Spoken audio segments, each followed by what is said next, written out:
Hello students. आज हम फिर एक बहुत इम्पोर्टेंट टॉपिक यूनिट फर्स्ट का पढ़ने जा रहे हैं, डेटा फ्रेम।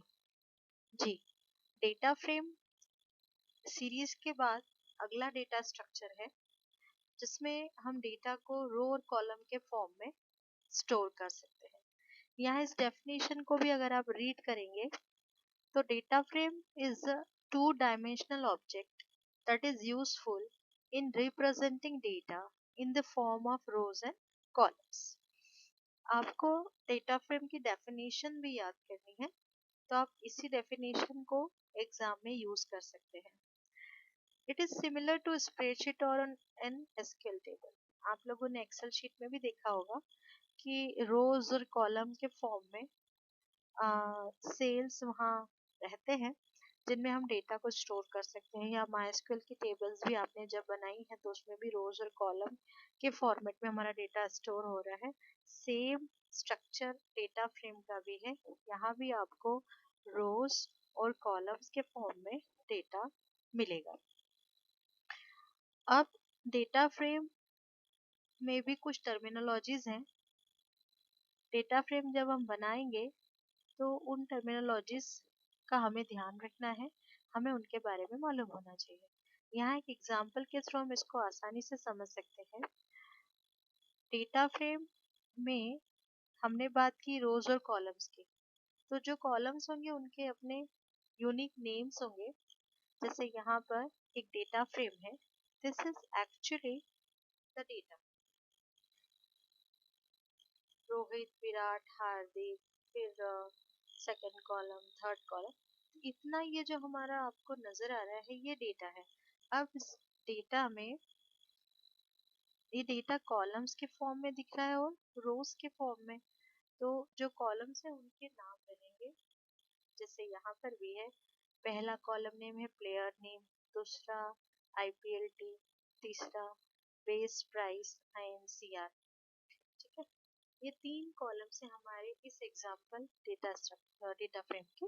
और ऐसे ही इन तीन कॉलम्स वाले डेटा फ्रेम के तीन रोज हैं, तो वो तीनों रोज की यूनिकनेस या पहचान होगी इंडेक्स वैल्यू से।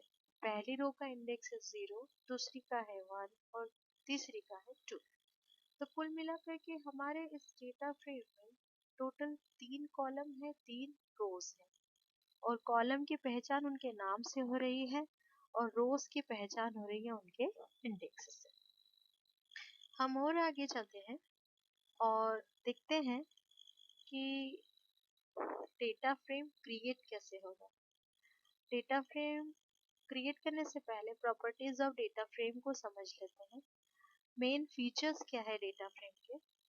तो डेटा फ्रेम में हमारा डेटा ऑर्गेनाइज है कॉलम्स और रोज के फॉर्मेट में। तो यहाँ पर जो रो इंडेक्स है उसको बोलते हैं एक्सेस 0। टू डायमेंशनल फॉर्मेट है हमारे डेटा फ्रेम का, मतलब हॉरिजॉन्टल और वर्टिकल। तो जो हॉरिजॉन्टल हमारा एक्सेस रहेगा दैट इज रो इंडेक्स, उसकी वैल्यू रहेगी 0। और जो वर्टिकल इंडेक्स रहेगा मतलब कॉलम इंडेक्स, उसकी वैल्यू रहेगी 1। तो जब भी एक्सेस 0 बोला जाए मतलब हम रो बेस्ड कोई एक्टिविटी परफॉर्म कर रहे हैं, और जब भी एक्सेस 1 बोला जाए मतलब हम कॉलम बेस्ड कोई ना कोई एक्शन परफॉर्म कर रहे हैं। ये पहली प्रॉपर्टी हो गई डेटा फ्रेम की। Second property, it is just like spreadsheet. पहले भी हमने बात की, एक्सेल की जो स्प्रेडशीट है उसके जैसा ही ये नजर आता है, रोज और कॉलम का कॉम्बिनेशन है। Row index is called index and column index is called column name. ये बात हमें याद रखनी है कि जो रो इंडेक्स, जैसे हमने ऊपर एग्जांपल में देखा, 3 रो थी, पहली रो का इंडेक्स 0 था, दूसरी का 1, तीसरी का 2। तो जो रो इंडेक्स है वो इंडेक्स कहलाता है, और जो कॉलम इंडेक्स है उसको हम बोलते हैं, इंडेक्स वर्ड यूज नहीं होता वहां पर, यूज होता है वर्ड कॉलम नेम। उसके बाद तीसरी जो प्रॉपर्टी है वो है data frame contains heterogeneous data. मतलब डेटा फ्रेम में कोई ये रेस्ट्रिक्शन नहीं है कि उसमें सेम टाइप की ही वैल्यूज हो। हाँ, पर्टिकुलर कॉलम में सेम टाइप की वैल्यू होगी जैसे हम यहाँ अगर पहले कॉलम को देखें तो ये कलेक्शन ऑफ स्ट्रिंग वैल्यूज है कुल मिला करके, और अगर हम थर्ड कॉलम की बात करें तो यहाँ न्यूमेरिक वैल्यूज हैं। तो ये हेट्रोजीनियस हो गया, डिफरेंट टाइप्स ऑफ डेटा एक ही डेटा फ्रेम में रह सकते। फिर डेटा फ्रेम साइज और डेटा फ्रेम का डेटा दोनों म्यूटेबल है। म्यूटेबल फीचर, म्यूटेबल वर्ड को हमने 11th क्लास में भी डिस्कस किया है। म्यूटेबल का मतलब होता है चेंजेबल। तो जो डेटा फ्रेम का साइज है, मान लीजिए आपने जब डेटा फ्रेम बनाया तब उसमें 2 रो और 3 कॉलम थे, तो ऐसा नहीं है कि अब उस डेटा फ्रेम में 2 रो और 3 कॉलम ही रहेंगे।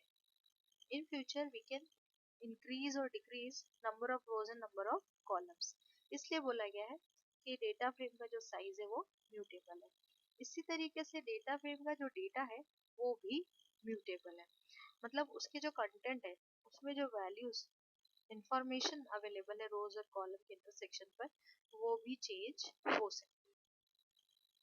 अब हम शुरू करते हैं डेटा फ्रेम बनाना कैसे।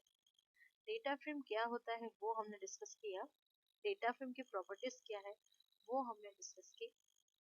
आप एक क्विक रिव्यू कर सकते हैं, क्विक रिवीजन कर सकते हैं। मैं यहाँ पर 5 सेकंड का पॉज ले रही हूँ, आप सोचिए डेटा फ्रेम क्या है।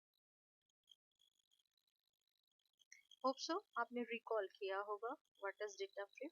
Data frame is 2 dimensional and it is combination of rows and columns. Properties heterogeneous, data and size is mutable, और उसकी जो रो इंडेक्स है उसको 0 एक्सेस और जो कॉलम इंडेक्स है उसको एक्सेस 1 बोला जाता है। एंड इतना आपको अच्छे से समझ लेना है और याद भी रखना है। अब हम आते हैं कि डेटा फ्रेम को क्रिएट कैसे किया जाए। डेटा फ्रेम एक्चुअली उसके जो प्रोग्रामिंग एस्पेक्ट है, डेटा फ्रेम बनाएंगे कैसे।